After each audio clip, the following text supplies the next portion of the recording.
Sou Itamar Vargas e esse é o nosso ponto de vista. Você pode acompanhar o nosso canal no YouTube, Itamar Vargas 22. Curta, comente e inscreva-se em nosso canal.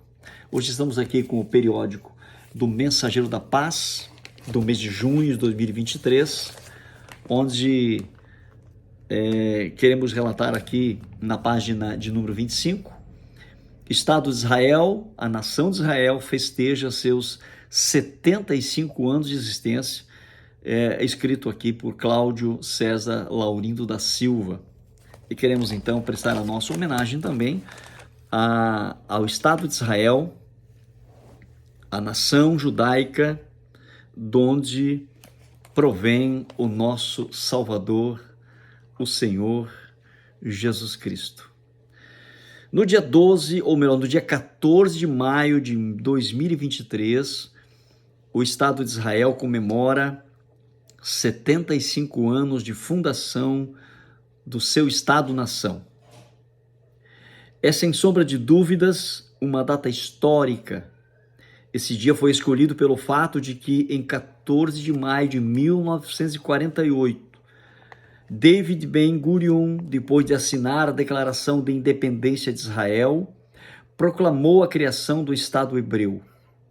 6 meses antes, em novembro de 1947, a Organização das Nações Unidas, a ONU, aprovou a criação do Estado de Israel, junto com o Estado da Palestina, em uma sessão presidida pelo brasileiro Oswaldo Euclides de Souza Aranha, mais conhecido como Oswaldo Aranha.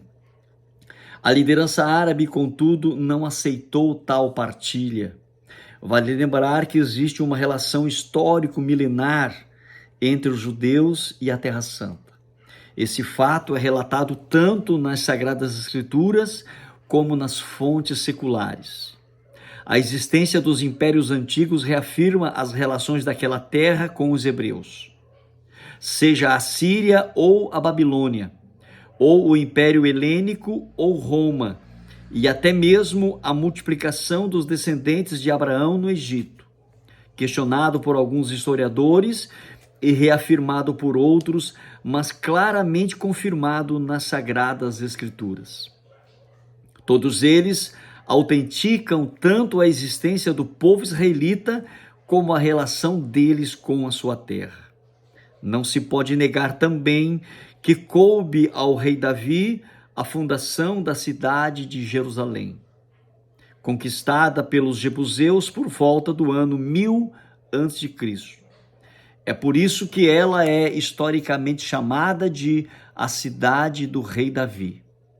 Mesmo com a grande diáspora após a destruição de Jerusalém ocorrida no ano 70 d.C., sob o comando do general Tito, e que causou a maior dispersão histórica dos judeus de sua terra, é importante ressaltar que sempre houve um pequeno remanescente deles, seja na cidade santa ou nos arredores dela. Portanto, o argumento de que os judeus não têm direitos históricos sobre a sua terra não persiste.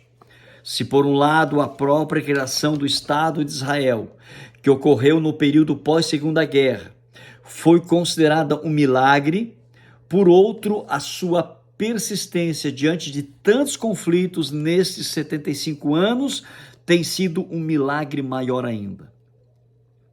O primeiro conflito, logo após a criação do Estado de Israel, em 1948, a Guerra dos 6 Dias, em 1967, a Guerra de Yom Kippur, em 1973, e tantas outras guerras nos fazem concluir que, maior do que a capacidade bélica dos judeus, o que podemos perceber é que não tosqueneja o guarda de Israel, conforme o salmista relatou no Salmo 121 e versículo 4.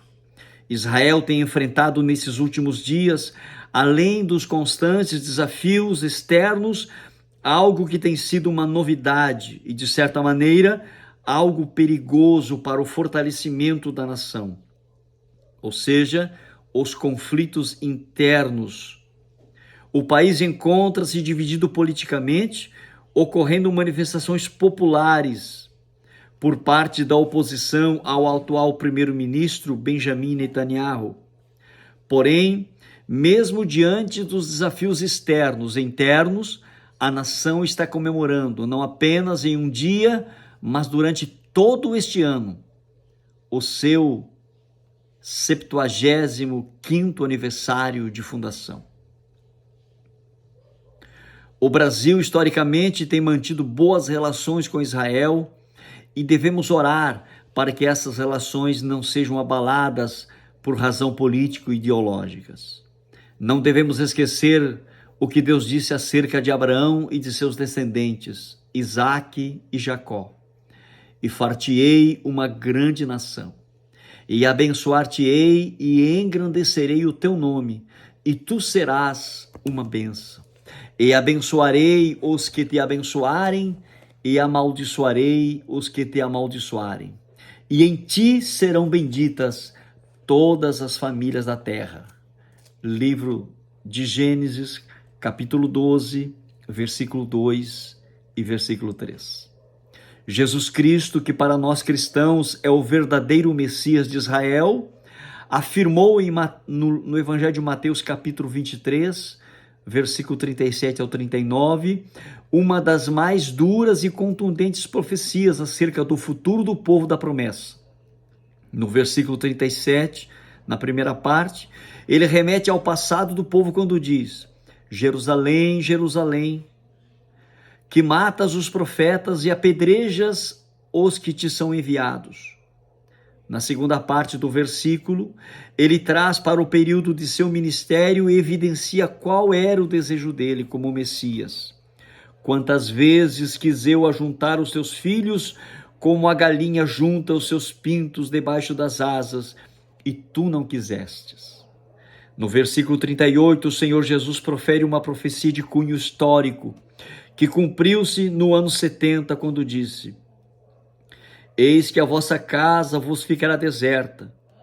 Já no versículo 39, ele profere uma profecia de cunho escatológico quando afirma: Porque vos digo que desde agora me não vereis mais, até que digais: Bendito o que vem em nome do Senhor. Certamente, esta profecia irá se cumprir quando da manifestação de Cristo em glória, no final da grande tribulação. Isso significa que Jesus Cristo afirmou de forma contundente que mesmo que os judeus fossem dispersos na grande diáspora, que durou até 1948, todavia jamais eles deixariam de existir, e quando Jesus retornasse para o concerto com eles, os encontraria em sua terra. Portanto, os 75 anos do Estado de Israel, além de ter um importante aspecto histórico, tem, acima de tudo, um importante valor escatológico. Como comumente se afirma, Israel é o relógio escatológico de Deus. Diante de tal contexto, qual deve ser o posicionamento daqueles que amam Jesus e o servem?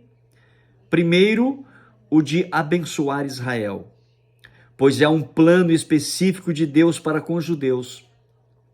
Um verdadeiro cristão não pode ser contrário à existência da nação israelita e muito menos ser a favor da expulsão deles da sua terra.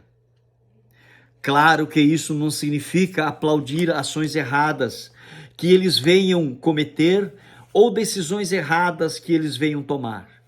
Nós devemos amar a todos, e isso inclui palestinos e judeus. E devemos, acima de tudo, orar para que haja paz entre eles. Em segundo lugar, devemos pregar o evangelho de Cristo para os judeus. Todas as pessoas precisam entregar as suas vidas a Jesus para alcançarem a salvação. E isso inclui também os judeus que ainda não se converteram ao seu Messias. A Bíblia diz a esse respeito: nisto não há judeu nem grego, não há servo nem livre, não há macho nem fêmea, porque todos vós sois um em Cristo Jesus. Todos precisam ouvir que somente Jesus Cristo salva. Em terceiro lugar, devemos estar preparados para a vinda de Cristo, pois os sinais estão se cumprindo e Israel está nesse contexto. Tudo o que a Bíblia predisse acerca de Israel que deveria se cumprir, já se cumpriu. Então, certamente o que falta se cumprir, irá se cumprir. Parabéns à nação de Israel pelos seus 75 anos que se completam no ano de 2023. E que o Deus de Abraão, Isaque e de Jacó te abençoe, Israel. E que o nosso Senhor Jesus Cristo, o leão da tribo de Judá, cujo cetro está em sua mão, o descendente de Davi, te sustente a cada dia. Termino este texto citando o que Paulo escreveu acerca de Israel em sua carta aos Romanos, que são israelitas, dos quais é a adoção e a glória e os concertos e a lei e o culto e as promessas, dos quais são os pais e dos quais é Cristo, segundo a carne, o qual é sobre todos, Deus bendito eternamente. Amém. Carta de Paulo aos Romanos, capítulo 9, versículo 4 e versículo 5. Deus abençoe o povo judeu, Deus abençoe a nação de Israel. Oramos para que haja paz nos termos de Jerusalém. Aqueles que abençoarem a Israel serão abençoados. Portanto, em nome de nosso Senhor Jesus Cristo, aqui do Brasil, nós abençoamos a nação de Israel. Deus abençoe e salve o povo judeu. Amém.